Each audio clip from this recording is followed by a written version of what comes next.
Welcome, O brave man, welcome. Welcome to the world where you have no value and are nothing but a number in a system that couldn't give a shit about you or your children. Where damning evidence means nothing, where her baseless allegations mean everything, and you must pay with your blood. Welcome. The crude, slow process of what we call a system is exactly that. It is by design. We live in a world where the male, once domestic violence games begin, endures some of the hardest, cruelest, most harshest times in his life, especially if the male is a father and has children. In my opinion, these matters would actually never get to such a place, but only do so because the male has a child, and the child is now being used as a pawn in a game of control, and the father has a strong emotional bond with his child or children. The systematic domestic violence game is so extreme on the father, it is no wonder why in Australia 6 men on average commit suicide every single day. Please allow me to take you into a journey where an Australian father may experience some of the issues that nearly everybody forgets to mention, or other things that are overlooked at that cause extreme stress on a father. A father has been having extremely serious domestic violence issues in his relationship and has sought help, but has been refused help because he is deemed suspicious due to the fact that he is a male and can just man up and protect himself or his children. He has a close bond with his children, and the children have a close bond with him. A bond so close that when the mother tries to bribe the children with the purchase of ice cream from the corner shop, the children would still rather stay with their father and make jelly or popcorn or even do face painting, etc. This father does work, but his employment situation is worsening because of the domestic situation that he is in. His situation at home is spiraling out of control. On some occasions when the mother attacks the father, the 3.5-year-old daughter steps in to defend her father. One day when he is at work, his abusive partner takes his children away from him and commits domestic theft as well. Issues such as these are common, but there are a lot of issues to come that many people do not discuss. Restraining orders or ADVOs are discussed. The mother of the children, who has now become the ex-partner, places an ADVO in order that the father stays away from his children by force. Court procedures are now in place and the slow, grueling process begins. This father knows that this mother is a danger to his children. He has previously explained this to government agencies but was totally ignored. At the bare minimum, this father knows that the mother will brainwash the children into making them hate their own father. It is now only a matter of time. The father has also explained this to the same government agencies, but the mother has all the time in the world, so to speak. The father has now not seen his children for over 1 month, running around like a headless chicken, gathering information, putting documents together, thinking about the welfare of his children. The father cannot work. He's extremely stressed, not eating properly as well. He applies for Centrelink New Start allowance and now receives government benefits that total around $500 per fortnight. The average home in Western Sydney costs around $400 per week for rent. His savings start to spiral downwards and his stress level increases. Now, how can a father who is in pursuit of the custody of his own children be able to work in such a situation? Fair enough, the government ensures that this male receives some allowance, but only for a short period of time before he is forced into what is known as job search agency. Nobody cares of the fact that this man has hit a critical point in his life. Nobody cares that this man is a target of a smear campaign, with the mother making false child sexual molestation allegations against him 2 months after she leaves. Yet the father has damning evidence to prove that the allegations are a lie. This man is a drone, and he better step in line and join the workforce, or the government shall cut off his monetary benefits. And the job search agencies make sure that this is so. Job search agencies make it compulsory for this man to attend up to 5 days per week to spend at least 1 hour looking for work. He was supposed to come in lesser times per week, but his female case manager punished him for missing 2 appointments. She did not care to state this as well, making it clear that she was punishing him, and now he had to attend 5 days per week. Nobody realizes or even thinks about some basic yet very important facts. Or they do realize these very important facts but do not care. This man is extremely stressed. Let's go by the cheapest financial scenario of a man that is renting out a granny flat in Western Sydney. Now this granny flat is $250 rent per week, yet this man is receiving $500 government benefits per fortnight. Let it even be $600 per fortnight. Doesn't this man need to eat? Let's say eating costs him $20 per day. That's $280 per fortnight. This man also needs to travel to and from the job network agency. Let's say it costs him $5 per day because he is using public transport. Do you see where this is going? This is already way over his budget. We haven't even started talking about power and gas bills, water bills, phone bills, fuel, etc. The systematic domestic violence game is destroying this father. It is killing him. But what is happening on the other side of the fence? This is where it gets really interesting. Where are his children? And where is the mother at this point in time? Say 3 months into this systematic domestic violence game. Are you ready for it? Here we go. The mother is receiving government benefits that total around $1,500 per fortnight. She has moved to outer Western Sydney, to a suburb that has a much higher crime rate as compared to where the father is living. Therefore, she is paying around $280 for rent per week for a 2-bedroom house. Now that is $560 per fortnight.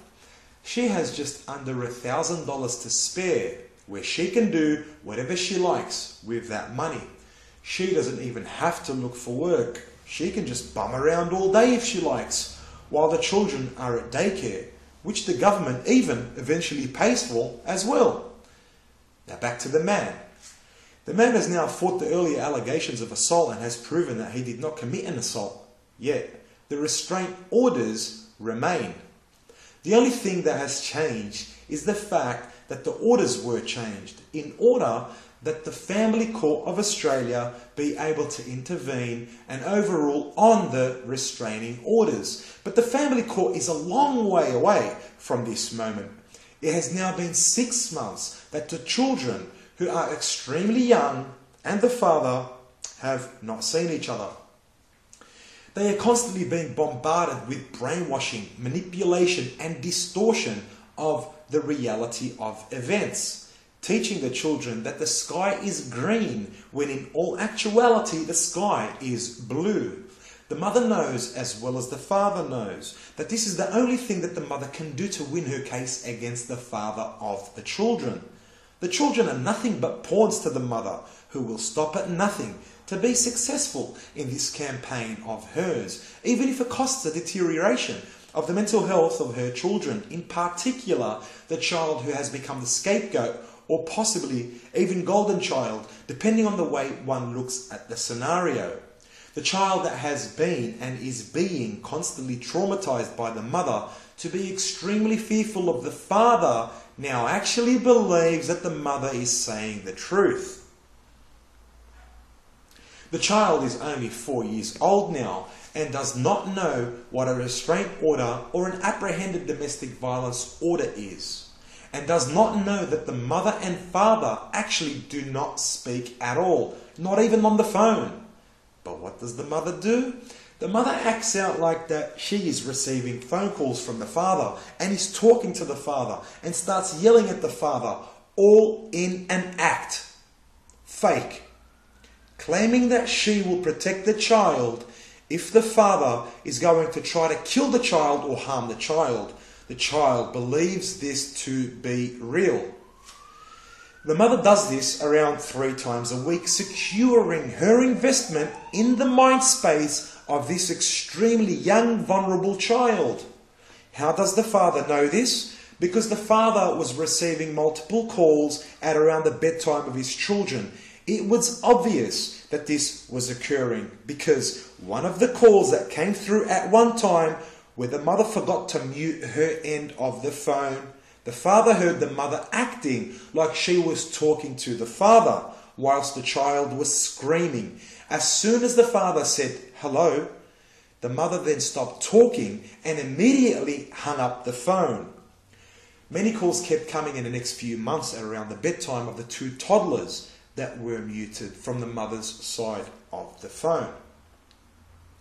The father is going crazy, financially drained and out-resourced, stressed from what is occurring to his children and all the other things that come with that. The father has chosen to voluntarily commit to some post-separation programs that conflict with the timing of the job search network's appointments. They know his situation and he has explained the clashing in the timing of the course and appointments that they have made, but have no empathy or understanding without a care in the world, threatening to cut off his government benefits. The father has now compiled multiple exhibits in audio format on CD preparing for family court. Audios of extreme abuse towards his children by a mother who appears to be an angel in public. Too much to be spoken about because it may have some people afraid to sleep or even cause some people nightmares.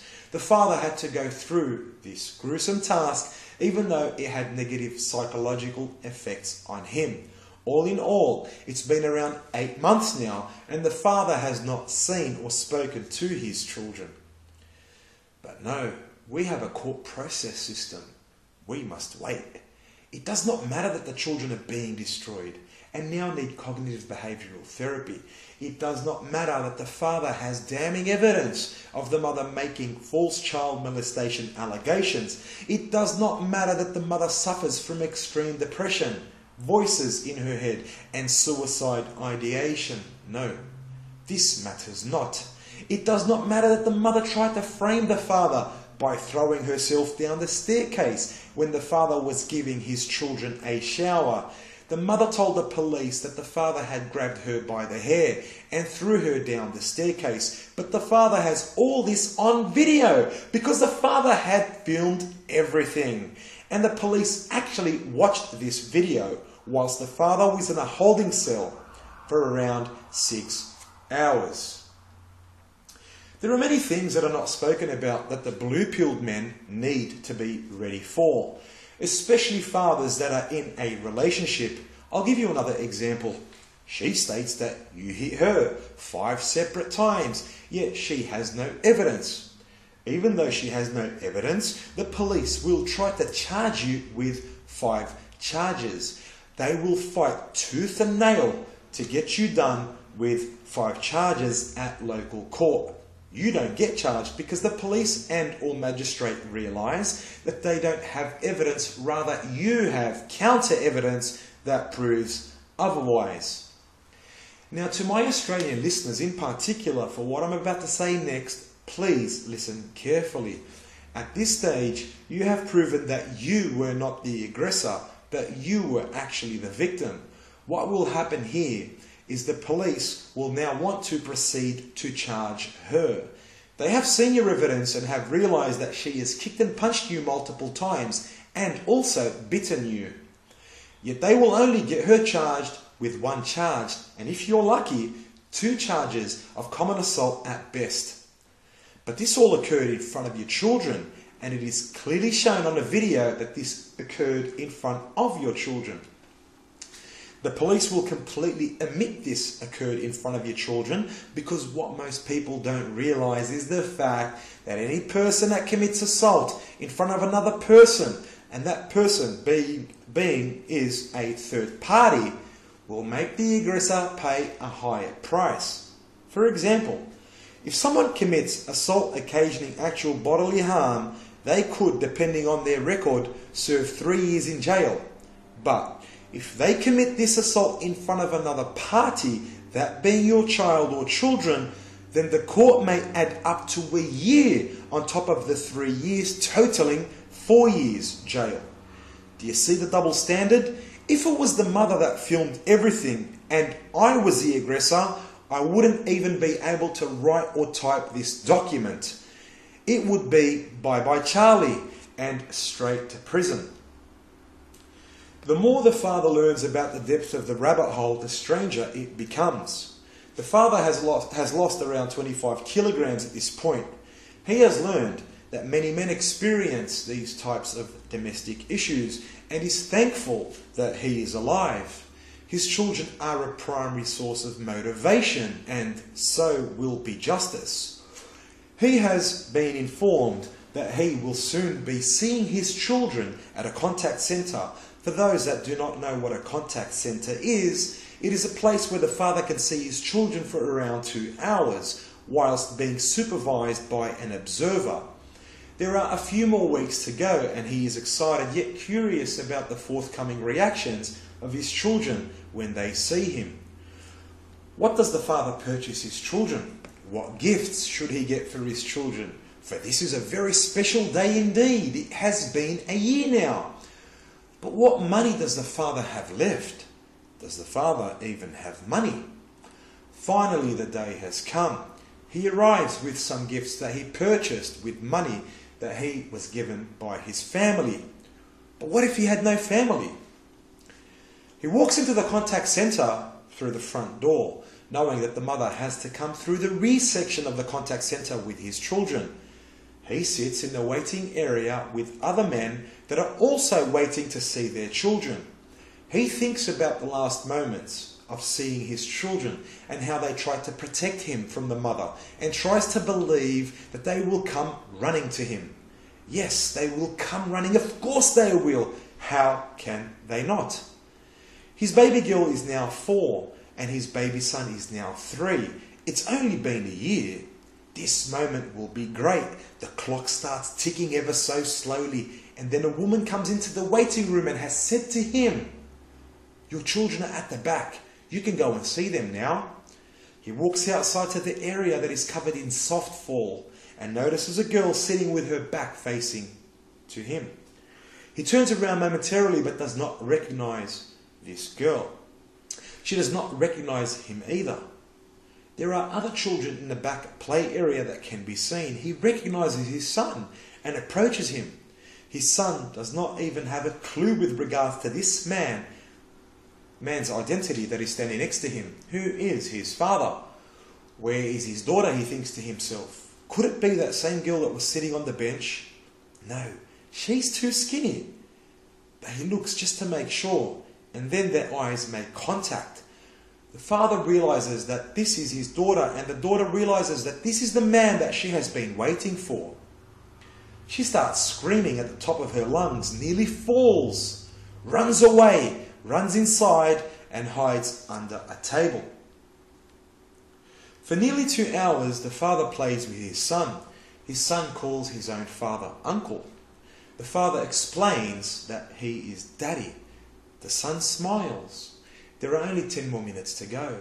The daughter decides to come outside from a distance and observes the father and her brother playing together and appears to be in 2 minds. Should I come outside to play, or should I stay inside? She thinks to herself. The supervisor remarks with a statement to the effect of, "This is great. This is a good sign."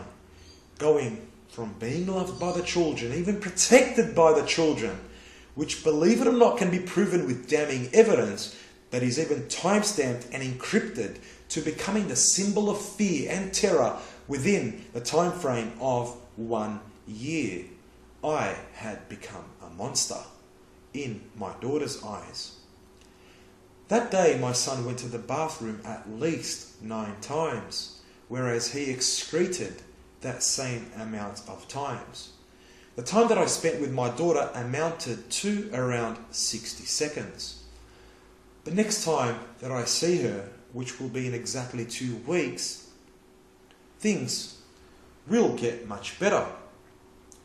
Regardless, the reaction of my daughter did traumatize me. In these 2 weeks waiting to see my children, I received many threats from my job search network. All the while I was persisting that I complete this post-separation program. So much stress that it makes you just want to jump out of your own skin. It is very hard feeling to explain. They do not care about your situation or my situation, even my own children's situation. They are just there for the head count, making money from each and every person that attends to the job network, and my case manager calling the attendants to this network playing time. Yeah, she referred to it as playing time. I did not have and do not have time to play. I do not get $1,500 sent to my account every fortnight. She did not care that I am going through a family court case that I'm trying to prepare for, that I'm attending a post-separation parenting course, that I also am trying to prepare for the local court case, which I have next month, where the mother of my children has been charged and now is being sentenced, and there is a hearing. Or about the fact that I am extremely stressed, depressed, etc., etc. She would rather insult me and tell me that I have a very expensive hat, or expensive shoes, or sunglasses. A female that is in her late 40s with short hair would rather insult me and claim that I am making money or possibly working. Nevertheless, I explained to her that I have had these items for over a year and that it was none of her business anyways. I would like to emphasize to my listeners one more time, this female knows exactly what it is that I'm going through and what I am going through in my life. The next 2 weeks seemed slow but did pass. I arrived at the contact centre, and whilst in the waiting room I spoke with 2 fathers who were also waiting to see their children. One of them, who sat on my left side, seemed joyous and could not wait to see his children. I told him it's great that he is here to see his children, and in a nutshell explained to him what happened to me 2 weeks prior and how I had high expectations. I explained to him that he needed to remain calm and assertive.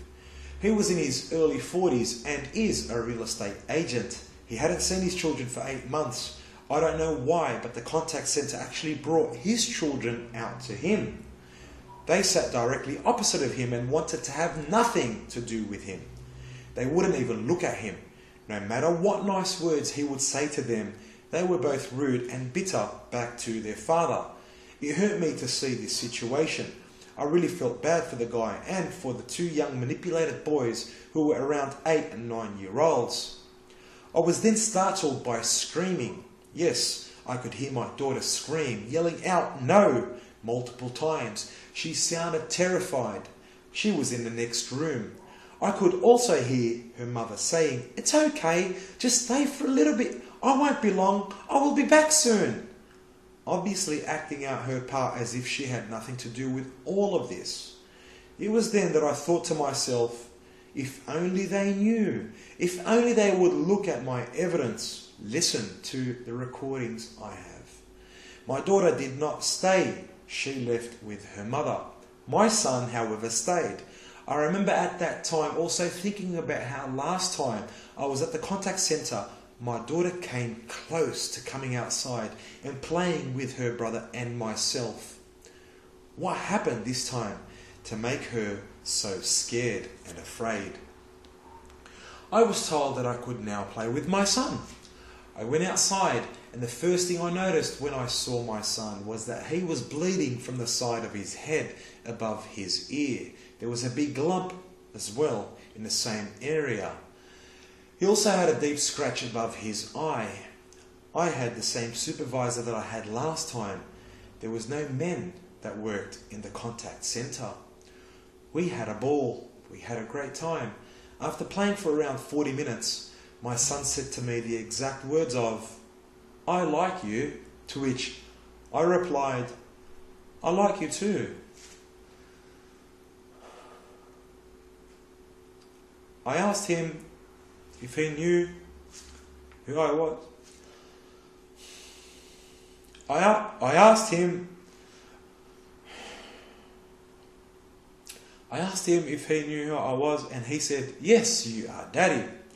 We played with some cars, did some face painting, some drawing, read a nice story, and other things as such.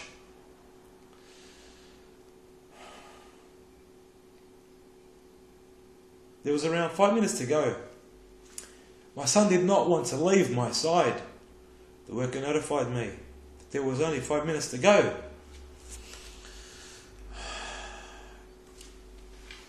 The worker notified me that there was only 5 minutes to go when my son heard this.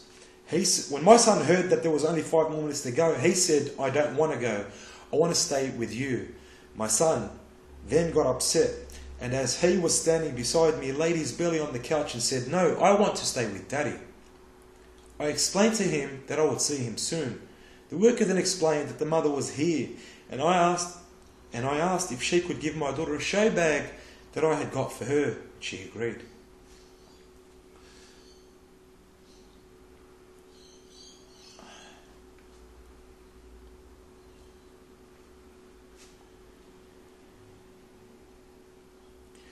She left with my son and gave the showbag to my daughter. Around 30 seconds later, the door opened and my daughter was standing there looking very fearful, saying thank you to me. I said to my daughter that she is welcome, that I loved her very much. When I said this, my daughter appeared very confused. She then left. I only saw my daughter for around 10 seconds at most. This is where I am right now in my life. I'm so happy with the progress I've made with my son. In only 2 contact visits, I've had no progress with my daughter at all. I am extremely stressed, knowing what the mother is doing to my children, especially my daughter. When I asked the worker if she could kindly ask the mother to cut my son's fingernails because they are too long, and because we had a complaint made in the past by a daycare centre regarding my daughter's fingernails, she looked at his nails and said, "I don't think they are that bad." My son has not grown at all since I last saw him a year ago, and my daughter has become that skinny that she appears to be another person altogether. I walk around with all the incriminating evidence in the world of severe child abuse perpetrated by a mother towards my children. Walk around with damning evidence of false child sexual molestation allegations made by a mother, and yet no government body or organisation can do or will do anything about it. My children and I are just stuck in a system that cares less for my children or any other child for that matter. When the complete truth of a dire situation can be proven within minutes, waiting for family court is just not good enough. It just doesn't cut it. How important are children? My daughter went from loving me and trusting me entirely, whereas she would refuse her mother to shower or bath her because of the smallest, cutest things, such as the fear that a band-aid on her ankle would fall off if her mother had showered her. On the last day that I saw her before she was taken away from me and defending me from her mother physically attacking me, to being so fearful and terrified from me that it makes me appear as a monster. From day one I have told police and docs that the mother of my children is extremely dangerous to my children and even myself. I told them exquisitely what evidence I had, but no, they will do an investigation behind my back regarding child sexual molestation allegations, and then conclude behind my back that the allegations are unsubstantiated and that my daughter disclosed nothing. When I find out about this investigation, I explain to them that I have evidence that the allegations are a lie, and explain to them that I have multiple evidences made up of different types of evidence, such as video, audio, documented and digital forensic evidence. But they did not care. They said that I had nothing to worry about. They also told me that the case had now been closed. How dare they? How dare they close the case? A case where I am being investigated and yet know nothing about it, and I have all the evidence in the world. There have been new revelations of these so-called investigations where I have found professional negligence, ethnic bias and collusion, where the detectives incriminate their own selves and they call themselves professionals. What a joke. Welcome, oh brave man. Welcome to the brave world. We have no value and are nothing but a number in a system that couldn't give a shit about you or your children, where your damning evidence means nothing, where her baseless allegations mean everything, and you must pay with your blood. Welcome.